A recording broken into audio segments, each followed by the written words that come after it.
We're ready to increase the intensity and the aggressiveness of the debate a little bit more. We're ready to move into the face-off round. Proposition, opposition, the floor is now yours. Ladies and gentlemen, proposition and opposition. First of all, I would like to point out that with the current insecurity of the world, the United Nations Security Council needs an expansion, not only with membership but also with voting procedures and the charter, and also the immediate reaction of Council to problems. Yes, sir. Ma'am, you're talking about insecurity. Do you agree that veto has been misused? Yes or no? We agree it has been misused. That is why we are asking for expansion. If you agree that veto has been misused, why are you proposing an increasement of veto power? It can be misused more and more. Yes, sir. We are trying to say that expansion of membership not only leads by veto powers. We are asking for expansion of voting procedures so that the veto power cannot be misused by some way. We are trying to make reformations on that and also amendments in the charter, the UN Charter itself. So, are you saying reformation is a part of expansion? Yes or no? Reformation is a part of expansion, yet it is expansion. What is the definition for expansion? The expansion for the definition for expansion is expansion in our sense of the debate is expansion by all means possible for power, for voting, for the charter, and for amendments of rules of procedure. And moving on to my point, I have to point out that the opposition has been speaking on that the Security Council lacks democracy at this moment, and we are asking for expansion on the facts that increasing the number of member states without making the veto powers or temporary members, without membership expansion can lead to transparency and diversity. For example, today without diversity the council is running without proper solutions. For example, countries like South Africa get solutions from countries like USA, where the economy is totally different, people are different, culture is different, everything is different. We are asking for an expansion that can lead to success. Yes, sir. Ma'am, you told your own definition about expansion, okay, which was not, you didn't prove with any source. But I'm asking you, what is the definition, a correct definition, valid definition for reformation, like from a valid dictionary, reformation? Yes, sir, I was not talking about reformation in my speech. I was mentioning about it in expansion. Expansion leads to reformation, that is right. But we are trying to talk about not reformation, but expansion. You said that expansion is a part of reformation. So, in order to tell something like that, you should know the definition and the meaning of those two concepts. Without knowing that, you cannot just make statements like that, ma'am. Yes, sir. So I would like to talk to you about this point in a serious manner, like not talking about definitions or anything. So I saw the last debate you were already arguing about the definition of some kind of special tourist zones also. So let me move into my next point, the lacking of democracy. Yes, sir. So do you agree that there is a lack of democracy inside Security Council? Yes or no? That is why we are suggesting expansion in the Security Council. So we are proposing that you should give reform in a way that every member gets equal right of power. So you are just agreeing with us, right? Sir, your time is over, so I have to take my ending speech. Lacking of democracy, ladies and gentlemen, I have to point it out in this manner. Expansion of membership leads to diversity, and it may provide better solutions as countries which are having North and South. Now, for example, Sri Lanka, if it gets forced by the Security Council to implement solutions that are suggested by the European powers, get different, are difficult to implement. So that is what we are talking about. Thank you, sir. Ladies and gentlemen, Sulla was the Roman general in 80 BC, and at that time, Rome was ruled by the Senate. The Senate was nowhere near a fair governing body and was not functioning properly at all. And what Sulla did was, he expanded the council from 400 members to 500 members. The Senate was already flawed, and with that mere expansion, the situation became much graver, which in the long run led to the decline of the Senate and thereby led to the decline of the Roman Republic. A question to you, dear proposition.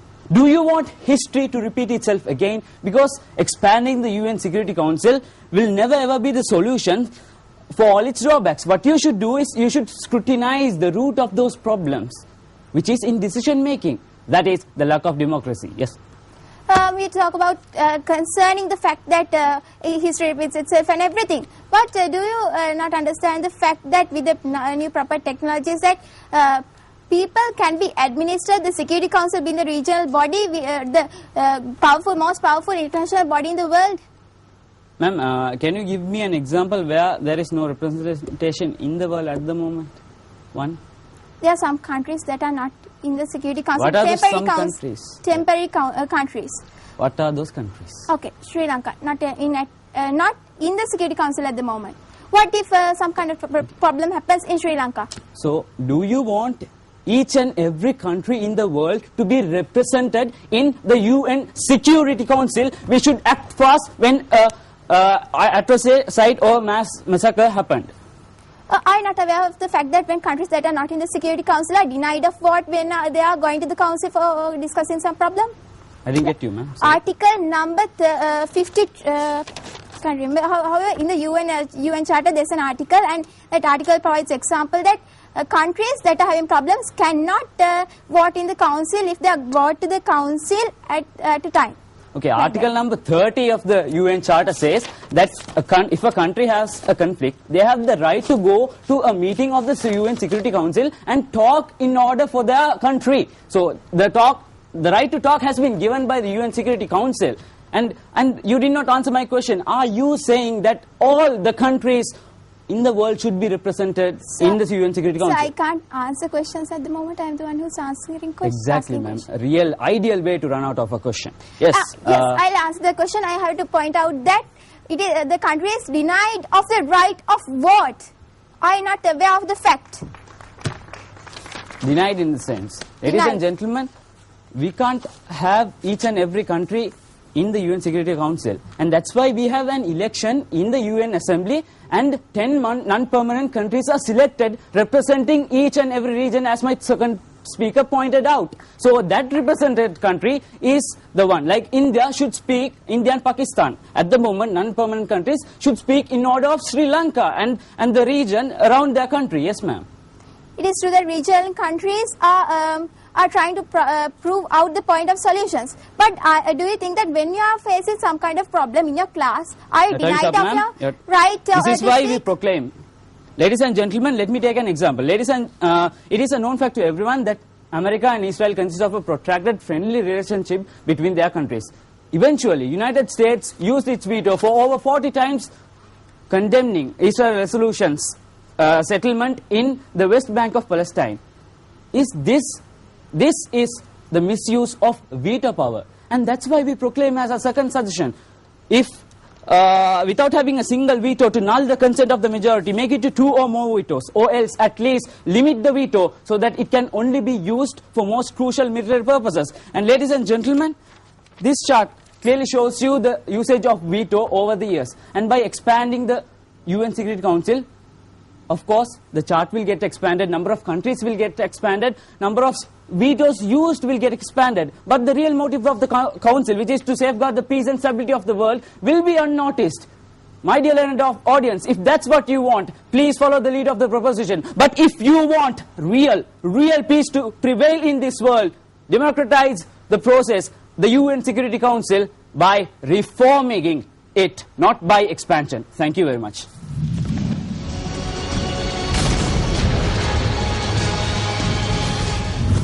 Honorable panel of judges and my dear friends, the opposition team member has been consecutively saying that the UNSC should be reformed and democratized. So that's what we're trying to say. The UNSC should be expanded in almost every aspect that we should undertake. Member states, the representation, the veto power, reformation, democratizing. Yes, sir. So, madam, are you agreeing that reformation is expansion? Is it what you're saying?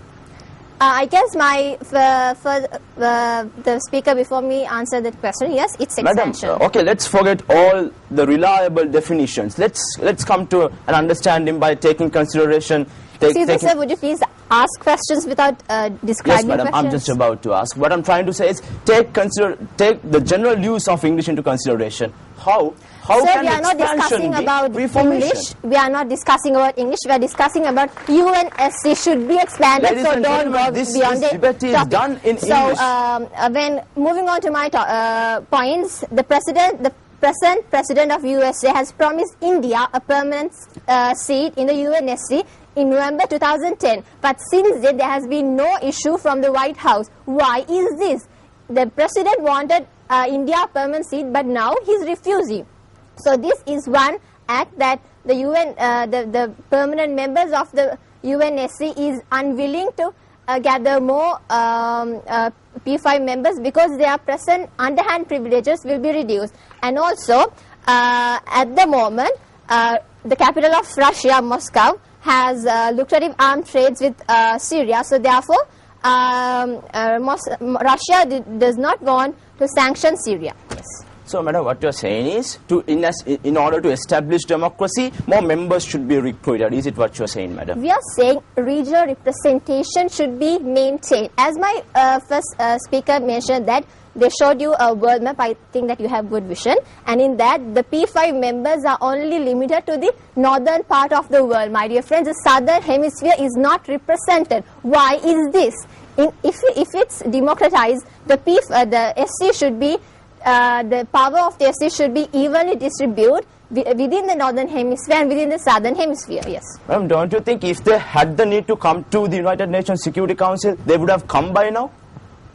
They would have come, but if the veto powers would have requested them or would have given them permission to come. Would have give them. Why haven't they given? Because they are losing their underhand privileges. As I mentioned earlier, USA has been blocking resolutions and using their veto for more than 40 times just to protect resolutions which contains Israel. USA hates Israel. So therefore, USA protects resolutions condemning Israel.